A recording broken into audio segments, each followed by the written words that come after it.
Assalamualaikum, Om Swastiastu, Namo Buddhaya, salam kebajikan. Sebelumnya, apa kabar teman-teman? Semoga kita semua selalu dalam lindungan Tuhan Yang Maha Esa. Perkenalkan, saya Ika Liftiani. Di sini saya akan sedikit sharing informasi dan juga mengajak teman-teman semua untuk sama-sama mengenal mengenai anak berkebutuhan khusus. Sedikit cerita, pada akhir tahun 2021, saya telah mengikuti kegiatan inklusif untuk pertama kalinya, yaitu pada kegiatan jurnalistik inklusif. Nah, teman-teman, kegiatan workshop jurnalistik tersebut juga dihadiri oleh beberapa teman yang merupakan penyandang disabilitas atau anak berkebutuhan khusus. Nah, dari kegiatan tersebut saya dapat mengenal mereka lebih dalam, kemudian dapat mendapatkan pengetahuan baru seputar ABK, baik mengenai bagaimana kita berkomunikasi dengan ABK, kemudian bagaimana pendapat mereka mengenai pandangan masyarakat, dan juga harapan mereka untuk masyarakat.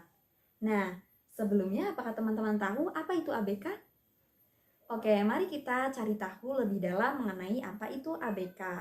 ABK atau anak berkebutuhan khusus merupakan anak yang memiliki hambatan atau keterbatasan atau keluarbiasaan pada fisik, mental, intelektual, sosial, emosional yang berpengaruh terhadap proses pertumbuhan dan juga perkembangannya. Nah, teman-teman, perlu kita ingat bahwasanya Tuhan Yang Maha Esa menciptakan manusia dengan kondisi yang berbeda-beda, baik berbeda dalam kondisi atau kapasitas mental intelektual, sosial emosional, fisik, ataupun yang lain sebagainya. Nah, oleh karena itulah, maka sudah sepantasnya kita sebagai manusia untuk memiliki rasa saling menghormati, menghargai, toleransi, dan juga memastikan bahwa setiap manusia mendapatkan hak asasi manusianya. Nah, dalam Undang-Undang Nomor 20 Tahun 2003 menyebutkan mengenai pendidikan nasional, bahwasanya pendidikan di negara Indonesia ini diselenggarakan secara demokratis dan adil, tidak diskriminatif, serta menjunjung tinggi hak asasi manusia, nilai keagamaan, nilai kultural, dan juga kemajemukan bangsa. Oleh karena itulah, dari undang-undang tersebut sudah jelas bahwasanya setiap warga negara Indonesia ini berhak untuk mendapatkan pendidikan yang berkualitas juga. Tidak peduli itu datang dari strata ekonomi menengah, strata ekonomi bawah, ataupun strata ekonomi atas. Tidak peduli bahwa orang tersebut berasal dari daerah mana, kemudian apakah orang tersebut memiliki fisik yang sempurna atau memiliki kelainan fisik. Semua warga negara Indonesia berhak untuk mendapatkan pendidikan yang sama, tidak terkecuali juga dengan anak berkebutuhan khusus. Nah, namun sayangnya di masa sekarang ini masih banyak orang yang belum mengenal mengenai ABK dan tidak tahu bagaimana harus bersikap dengan ABK. Tidak jarang juga ada orang yang menganggap rendah ABK dan memandang sebelah mata mereka dan menganggap bahwa mereka tidak dapat melakukan aktivitas seperti kita. Padahal hal yang demikian ini merupakan sebuah tindakan diskriminatif. Contohnya bahkan ada orang tua yang menolak apabila anaknya bersekolah dengan ABK. Oleh karena itulah hal tersebut tidak sesuai dengan undang-undang yang menyebutkan bahwa setiap warga negara Indonesia berhak mendapatkan pendidikan yang sama. Nah, maka dari itu kita semua seharusnya bisa lebih hidup berdampingan dan merangkul semua individu. Kita harus menciptakan lingkungan yang inklusif.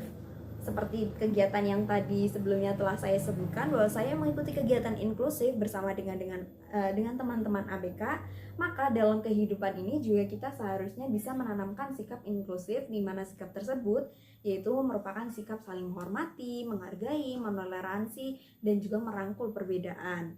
Nah, inklusif ini di masa sekarang ini sudah mulai muncul di lingkungan pendidikan, di mana di masa sekarang ini mulai muncul pula pendidikan inklusif, di mana pendidikan tersebut artinya adalah kita semua, baik anak normal maupun anak berkebutuhan khusus, dapat belajar bersama-sama di ruangan kelas yang sama dan memperoleh pendidikan yang sama.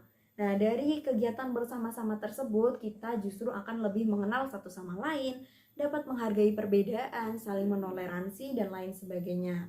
Nah, kemudian selain di lingkungan sekolah, kita juga perlu menumbuhkan lingkungan inklusif di lingkungan masyarakat. Karena kita semua hidup di lingkungan masyarakat. Nah, lalu bagaimana lingkungan inklusif di masyarakat? Contohnya yaitu kita bisa menciptakan kegiatan inklusif, organisasi inklusif seperti contoh dari kegiatan yang pernah saya ikuti.